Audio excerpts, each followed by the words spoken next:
मराठा समाजाला ओबीसी व्यतिरिक्त कुठलेही स्वतंत्र आरक्षण देता येणार नाही आणि म्हणून कायदा करण्याची आवश्यकता नाही।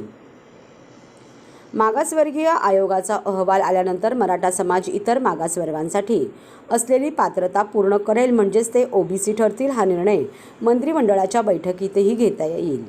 बांटिया आयोगाच्या अहवालाप्रमाणे आणि सुनील शुक्रे यांच्या अध्यक्षतेखालील मागासवर्गीय आयोगाच्या अहवालाप्रमाणे ओबीसीचे आरक्षण वाढवणे शक्य आहे। मराठा समाज एकदाच ओबीसी ठरल्यानंतर त्यांच्यासाठी सगळे सोयरे शोधण्याची आवश्यकता नाही आणि त्यांच्यासाठी कायदाही करण्याची आवश्यकता नाही। ना सगळे सोयऱ्यांसाठी कायदा करण्याची आवश्यकता, ना मराठा समाजाला स्वतंत्र आरक्षण देण्यासाठी कायदा करण्याची आवश्यकता। सर्वोच्च न्यायालयाच्या याचिका क्रमांक 259/1994 या प्रकरणात दिलेल्या निर्देशानुसार बांटिया आयोगाच्या आणि मागासवर्गीय आयोगाच्या अहवालानुसार मिळालेला इम्पिरिकल डाटाच्या आधारे आरक्षणाची मर्यादा वाढवणे शक्य आहे। तसेच मराठा समाजाला ओबीसीत समाविष्ट करून घेणे शक्य आहे।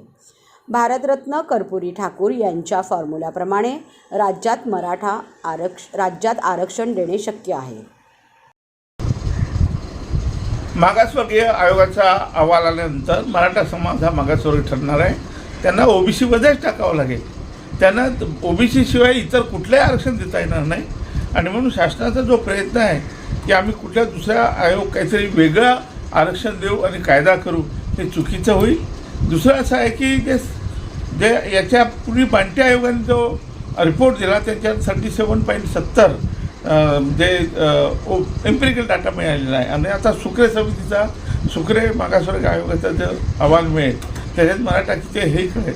त्यामुळे हे सगळे दोन्ही क्लब करून आधीचे 27% आणि आधी 37.70 आणि हे असं मिळून 52-53पर्यंत ओबीसीचं आरक्षण जाईल।